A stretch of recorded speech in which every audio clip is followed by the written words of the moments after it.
Բարև ձեզ, եթերում օրվա ամփոփումն է, ձեզ հետ է Արփինե Նավասարդյանը։ 18:00-ի դրությամբ առանձնացրել ենք հետևյալ լուրերը։ Արցախի նախկին պետնախարար Ադրբեջանում 20 տարվա ազատազրկման դատապարտված Ռուբեն Վարդանյանը ընտանիքի անդամների հետ հեռախոսազրույցի ժամանակ ուղերձ է եղել Հայաստանի մարդու իրավունքների պաշտպան Անահիտ Մանասյանին, խնդրելով դիտարկել Բաքու այցելելու հնարավորությունը։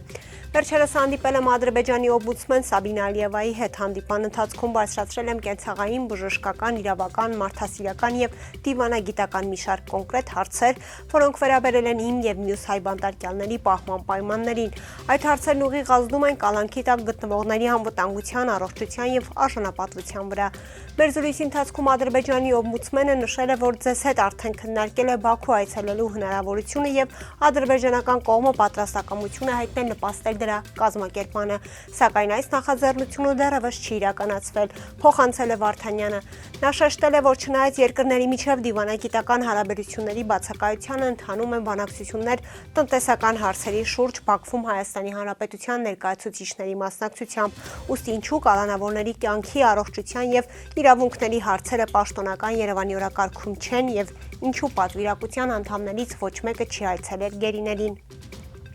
Հաշվի առնելով վերը նշվածը, խնդրում եմ դիտարկել ձեր, ինչպես նաև համապատասխան պայմանների դեպքում մյուս հայ բանտարկյալների հարազատների Բաքու այցելելու հնարավորությունը,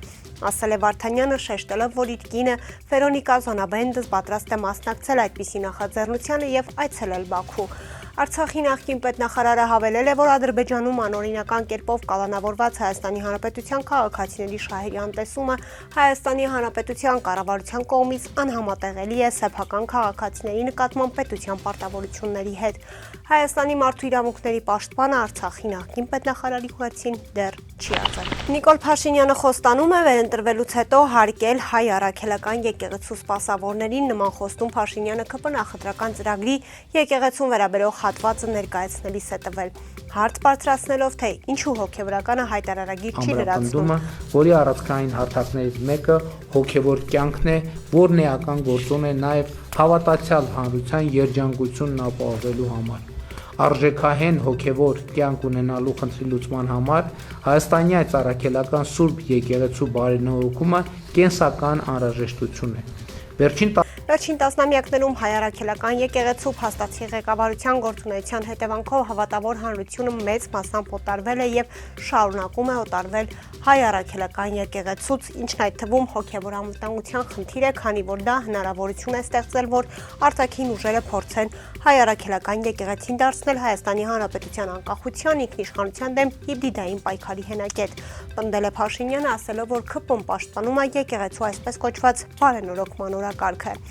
Նա նաև առաջարկել է ճանապարհային քարտեզ ներկայացնել, ըստ որի վեհափառը պետք է հեռացվի, կաթողիկոսական տեղապահ ընտրվի, կանոնադրություն ընդունվի, ապա արդեն նոր կաթողիկոս ընտրվի։ Նիկոլ Փաշինյանը նշել է, որ խորհրդարանական մեծամասնությունը եւ կառավարությունը ձեռնամուխ կլինեն հոգեվոր ծառայողներին սոցիալական երաշխիքների պետական համակարգում ներառելու։ Ըստ նրա, ԿՊ-ն հարգում է բոլոր քաղաքացիների դավանանքի եւ կրոնական համոզմունքի ազատությունը ու վերահաստատում, որ կրոնական կազմակերպություններն անջատ են պետությունից, իսկ եկեղեցու այսպես կոչված բարենորոգման օրակարգը ծառայում է եկեղեցին քաղաքականությունից դուրս բերելու միջոցով Հայաստանի Հանրապետության սահմանադրական կարգի լիարժեք վերականգնմանը։ Ազգերը չեն անհետանում միայն պարտությամբ, նրանք անհետանում են այն պահին, երբ համաձայնվում են մոռանալ։ Այս մասին Հայոց ցեղասպանության վերաբերյալ խորհրդաժողովի ժամանակ ասել է արտաքին գործերի նախկին նախարար ԲՀԿ համամասնական ցուցակի 4-րդ համար Արա Այվազյանը։ Պատմությունը այս պահին չի ավարտվում, այն շարունակում է, բայց արդեն առանց մեզ, որպես այդ պատմության սուբյեկտ։ Եթե մենք այսօր չենք խոսում, չենք կոչում իրեն իրենց անուններով, եթե հրաժարվում ենք մեր իսկ լեզվից եւ հիշողությունից, պետք է հստակ գիտակցենք, սա պարզապես քաղաքական ընտրություն չէ, սա հրաժարում է մեր պատմությունից, մեր ներկայությունից եւ մեր ապագայից, ասել է նա։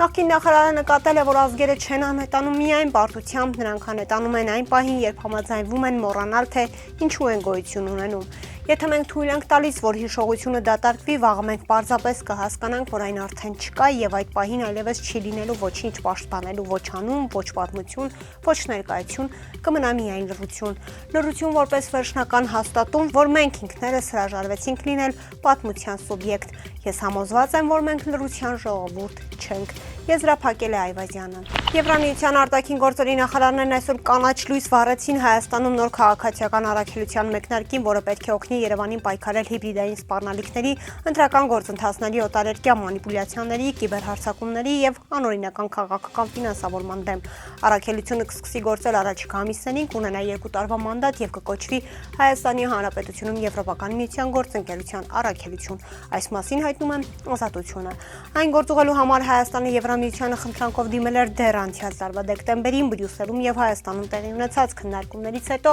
դաշինքի դեսպաններն անցյալ շաբաթ միաձայն կողմ քվեարկեցին առաքելությունը ստեղծելու առաջարկին։ Ակնկալվում է, որ նոր առաքելությունը կունենա ընդամենը 20-ից 30 ներկայացուցիչ, որոնք հիմնականում կաշխատեն Հայաստանի իշխանությունների հետ սերտ համագործակցությամբ մայրաքաղաքում։ Ապրելու երկիր կուսակցությունը եւ ուժեղ Հայաստան կուսակցությունների դաշինքը ստորագրել են հուշագիր առաջիկա ընտրություններին միասին մասնակցելու վերաբերյալ։ Այս մասին այսօր հայտարարություն է տարածել Ապրելու երկիրը։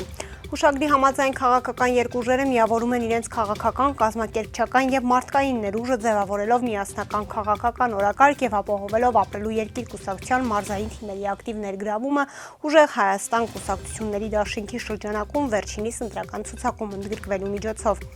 Հայաստանի Հանրապետությունը կանգնած է լրջագույն անվտանգային, քաղաքական եւ արժեհամակարգային մարտահրավերների առաջ, որոնք պահանջում են համազգային համախմբում, պատասխանատվություն եւ հստակ քաղաքական կամք։ Կարևորելով վերոնշյալը, Ապրելու երկիր կուսակցությունը եւ ուժեղ Հայաստան կուսակցությունների դաշինքը ստորագրել են հուշագիր, իրենց այս որոշումը հիմնավորել են Ապրելու երկիր կուսակցությունից։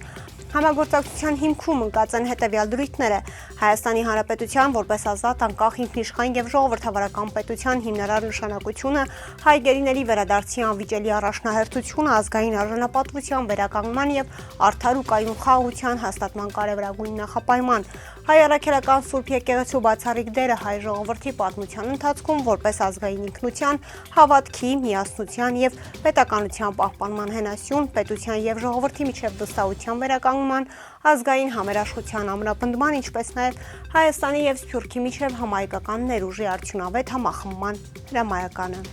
Հանրային ձայն կուսակցությունը պատրաստում էր մասնակցել ընտրություններին, սակայն կուսակցության բոլոր փաստաթղթերը, կնիքը, կանոնադրությունը գտնվում են քննչական կոմիտեում, կուսակցության գրասենյակ արդեն 3 տարի է կապարակնքված է։ Այս մասին այսօր ապրիլի 21-ին Երևանի քաղաքապետարանում լրագրողների հետ զրույցում նշեց հավաքանու Հանրային ձայն խմբակցության անդամ Արտակ Գալստյանը։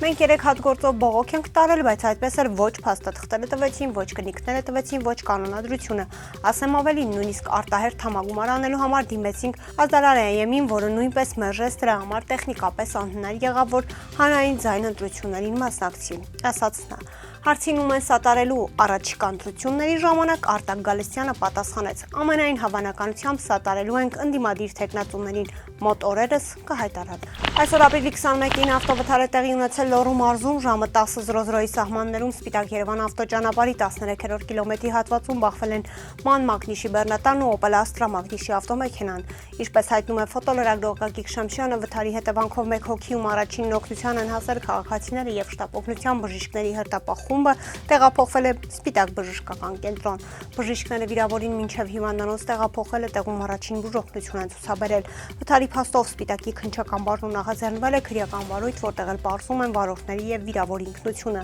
Քննիչի հանձնարարականով ավտոմեքենաները տեղափոխվում են ոստիկանության Սպիտակի բաժնի պահպանվող հատուկ տարածք։ Կհանդիպենք վաղը, առողջ եղեք։